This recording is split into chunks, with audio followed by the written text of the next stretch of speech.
Shalom saudara, haleluya. Selamat datang ke siri renungan ringkas dari Injil Yohanes yang berbentuk soalan dan jawaban.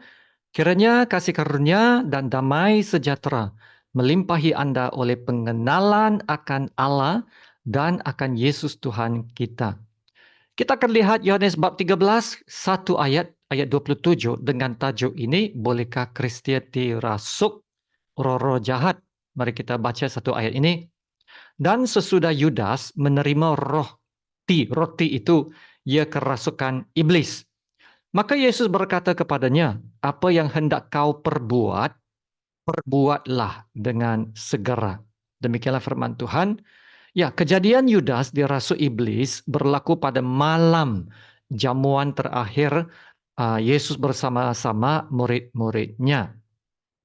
Wow, saudara, iblis pun boleh berada bersama-sama murid-murid Yesus pada masa jamuan yang suci itu.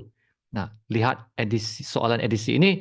Yudas adalah murid Yesus. Dan ayat 27 mengatakan, Yudas kerasukan iblis. Bolehkah seorang Kristen kerasukan iblis? Kenapa boleh atau tidak? Seseorang boleh dirasuk iblis sekiranya Tuhan tidak diam dan tidak tinggal bertakhta dalam hidupnya. Nah, Yesus memberikan pengajaran ini dalam Matius 12. Dalam Matius 12 ayat 43 hingga 45. Nah, mari kita baca petikan ini. Apabila roh jahat keluar dari manusia, ia pun mengembara ke tempat-tempat yang tandus mencari perhentian. Tetapi ia tidak mendapatnya. Lalu ia berkata, aku akan kembali ke rumah yang telah kutinggalkan itu. Maka pergilah ia dan mendapati rumah itu kosong, bersih tersapu dan rapih teratur. Lalu ia keluar dan mengajak 7 roh lain yang lebih jahat daripadanya. Dan mereka masuk dan berdiam di situ. Maka akhirnya keadaan orang itu lebih buruk daripada keadaannya semula. Demikian juga akan berlaku atas angkatan yang jahat ini. Yesus mengatakan dalam ayat 44, ayat 44, apabila roh jahat itu kembali ke tempat lamanya, ia mendapati rumah itu kosong, bersih, tersapu, dan rapih, teratur. Kehidupan seseorang itu boleh menjadi bersih, tersapu, dan rapih, teratur. Seperti penuh dengan keagamaan. Tetapi hatinya boleh jadi kosong. Jika hatinya tetap kosong, nah itulah yang akan menjadi pintu masuk iblis. Sebab di dalamnya kosong. Nah, hal ini tidak akan terjadi sekiranya hidup kita itu telah dipenuhi Roh Allah. Haleluya. Dan apalagi jika Tuhan yang tinggal dalam kita ini bukan Tuhan yang kecil, tetapi Tuhan yang benar-benar bertakhta dalam hidup kita, ya. Bukan Tuhan kecil, tetapi Tuhan yang bertakhta dalam hidup kita. Nah, Alkitab mengatakan bahwa tubuh kita adalah bait Allah dan bahwa roh Allah diam di dalam kita. Jadi, bila kita sudah terima Tuhan, kita bukan lagi kosong di dalam, tetapi Tuhan itu tinggal di dalam kita. Maka tidak mungkin roh Allah yang ada di dalam kita, tidak mungkin roh Allah itu akan berkongsi tempatnya dengan roh lain. Ya, dengan itu kita harus memastikan bahwa roh yang tinggal dalam kita adalah roh Allah. Amin. Nah, Paulus mengatakan lagi dalam Roma 8 ayat 9, tetapi kamu tidak hidup dalam daging, melainkan dalam roh. Jika memang roh Allah diam di dalam kamu. Perhatikan, Roh Allah diam di dalam kamu. Tetapi jika orang tidak memiliki Roh Kristus, ia bukan milik Kristus. Ya, saudara, jika kita bukan milik Kristus dan Roh Kristus tidak diam bertakhta dalam hidup kita, kita akan menjadi mangsa iblis lah. Nah, di sini ada satu prinsip yang sangat penting, yaitu prinsip buang dan ganti. Ya, remove and replace principle. Apabila kita buang keluar sesuatu, kita harus mengisi kekosongan itu. Ya, jangan biarkannya kosong. Sebab kalau kosong, ia adalah pintu masuk bagi roh-roh lain untuk masuk. Ya, pintu masuk bagi roh-roh lain.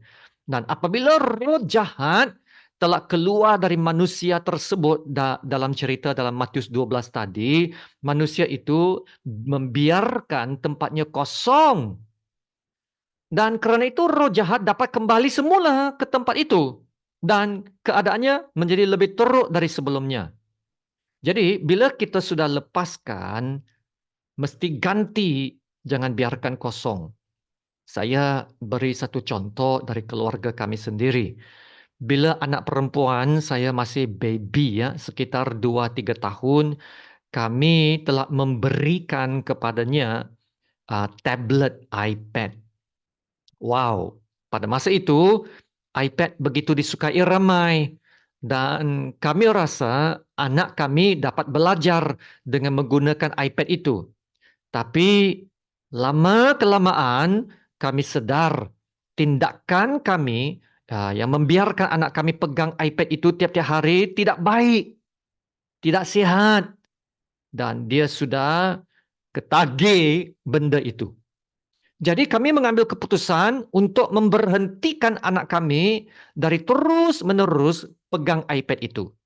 Dan untuk menggantikan apa yang telah diambil dari anak kami, kami coba memberikan dia buku. Dan kami duduk bersama dengan dia. Duduk bersama dengan dia, baca bersama dengan dia, mengisi masanya dengan membaca buku-buku, memupuk minatnya untuk membaca buku. Nah, puji Tuhan, sejak itu anak kami mendapat minat baru. Membaca buku dan sampai sekarang dia suka membaca buku. Malah telah menjadi ulat buku. Nah, saudara, prinsip buang dan ganti ini ada dalam Alkitab. Buang, contohnya, buang manusia yang lama, kenakan manusia yang baru. Dalam segala kekudusan dan kebenaran. Yesus juga memberitahu murid-muridnya yang sebelum ikut Yesus, mereka harus tinggalkan segala-galanya. Yang para nelayan mesti tinggalkan jaring, pukat perahu dan semuanya itu. Dan ikut Yesus, pikul salib. Ya, buang semua, pikul salib. Jadi saudara, dalam kehidupan kerohanian kita seharian, ya, kita perlu juga pengisian setiap hari. Sebab kita adalah anak-anak Tuhan yang baru lahir semula. Baru lahir semula ini, ya. Maka kita harus bertumbuh. Harus menjadi matang dan harus dewasa dalam iman kita. Nah, firman Tuhan mengingatkan kita supaya hidup berjaga-jaga. Supaya tidak cuai, tidak leka, tidak lalai dan senang jatuh kepada tipu muslihat iblis yang licik dan memperdayakan. Nah, lihat 1 Petrus bab 5 ayat 8. Ayat ini berkata, sedarlah dan berjaga-jagalah. Lawanmu si iblis berjalan keliling sama seperti singa yang mengaum-ngaum dan mencari orang yang dapat ditelannya. Nah, iblis itu mencari orang. Nah, siapa yang akan menjadi mangsa iblis?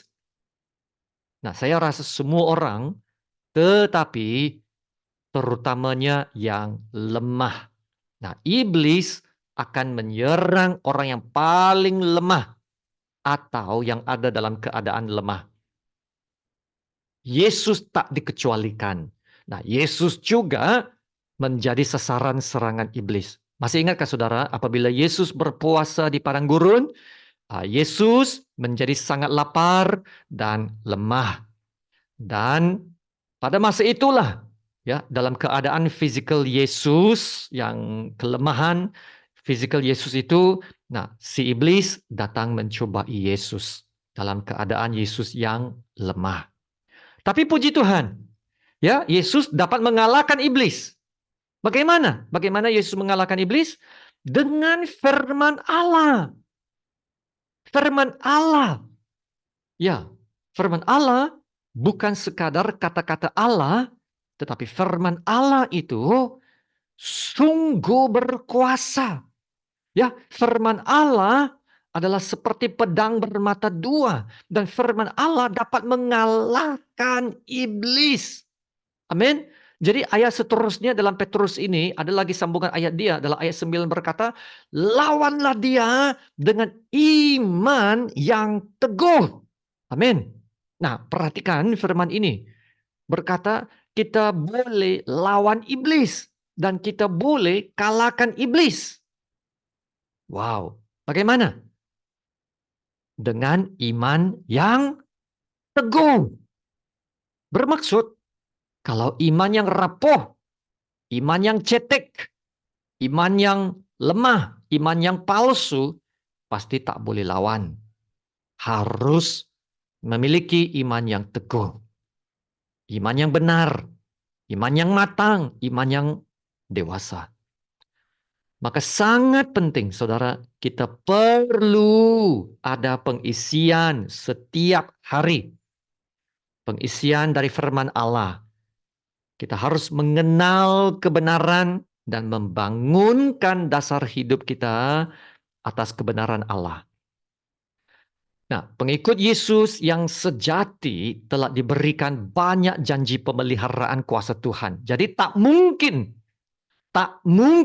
pengikut Yesus akan senang diserang iblis kalau sudah berada di bawah pemeliharaan kuasa Allah. Nah, dalam 1 Petrus bab 1 ayat 5 ini berkata, yaitu kamu yang dipelihara dalam kekuatan Allah oleh kerana imanmu. Dan 1 Korintus 3:17 berkata ini, jika ada orang yang membinasakan bait Allah, maka Allah akan membinasakan dia. Sebab bait Allah adalah kudus dan bait Allah itu ialah kamu. Maka saudara, roh Allah tidak akan membiarkan roh jahat ataupun roh yang kotor masuk mengganggu seorang yang percaya. Sebab bait Allah adalah kudus dan bait Allah itu ialah kamu. Haleluya. Nah, Tuhan juga menjanjikan kita akan terus hidup dalam kemenangan karena adanya penyertaan Tuhan. Amin. Nah, dalam Roma 8 ayat 31 berkata, jika Allah di pihak kita, siapakah yang akan melawan kita? Kalau Tuhan di pihak kita, memang kita tak akan dapat dirasuk roh-roh jahat. Begitu juga dalam 1 Yohanes 4:4. Nah, roh yang ada dalam kamu lebih besar daripada roh yang ada di dalam dunia. Amin. Nah, semua ini harus mendorong kita. Harus mendorong kita untuk menjaga perhubungan kita dengan Tuhan dan juga menjaga kekudusan hidup. Ya, agar kita tidak senang menjadi mangsa iblis. Nah, inilah yang dikatakan dalam Yakobus, dan kita akan berakhir dengan petikan ini, Yakobus 4:7 sampai 8. Karena itu tunduklah kepada Allah dan lawanlah iblis. Nah, perhatikan sekali lagi, Alkitab berkata kita boleh lawan iblis. Maka ia akan lari daripadamu. Iblis boleh lari daripadamu. Bukan kamu yang lari, tetapi iblis yang lari, ya. Amin. Nah, mendekatlah kepada Allah dan ia akan mendekat kepadamu. Inilah dia, saudara, menjaga perhubungan kita dengan Tuhan. Ya, jaga perhubungan dengan Tuhan. Dan yang last kali, tahirkanlah tanganmu, hai kamu orang-orang berdosa, dan sucikanlah hatimu, hai kamu yang mendua hati. Ya, di sini jaga kekudusan hidup kita. Ya saudara, dua perkara ini sangat penting. Jaga perhubungan kita dengan Tuhan, jaga kekudusan hidup kita juga. Semakin kita mendekat kepada Allah, kita mengkikis, kita membuang segala lapisan-lapisan yang kotor dari hidup kita. Dan kita menggantikan, ya ingat mesti ganti ya, ganti hidup kita dengan apa yang baik, yang benar, dan yang berkenan kepada Allah. Haleluya, terima kasih Tuhan Yesus. Mari kita berdoa. Haleluya, Allah Bapa kami yang di sorga, Bapa yang kami sembah, Bapa yang kami puji dan kami agungkan. Terima kasih Bapa untuk firman-Mu. Haleluya. Terima kasih Bapa. Dalam Yesus ada kemenangan. Yesus yang mati, Yesus yang bangkit, Yesus yang mengalahkan kuasa-kuasa maut dan dosa dan melucutkan segala kuasa dari penguasa-penguasa dan pemerintah-pemerintah dari kerajaan gelap. Haleluya. Ya Bapak, tolonglah setiap pendengar untuk menjadi lebih yakin dengan janji-janji firman-Mu. Dan supaya mereka akan lebih mengenal kebenaran-Mu dan mereka tahu menggunakan kebenaran-kebenaran-Mu untuk mendirikan dasar kehidupan yang lebih teguh dan matang. Dengan itulah mereka dapat menjadi seperti orang bijak yang mendirikan rumah di atas dasar batu dan bukan dasar pasir. Haleluya.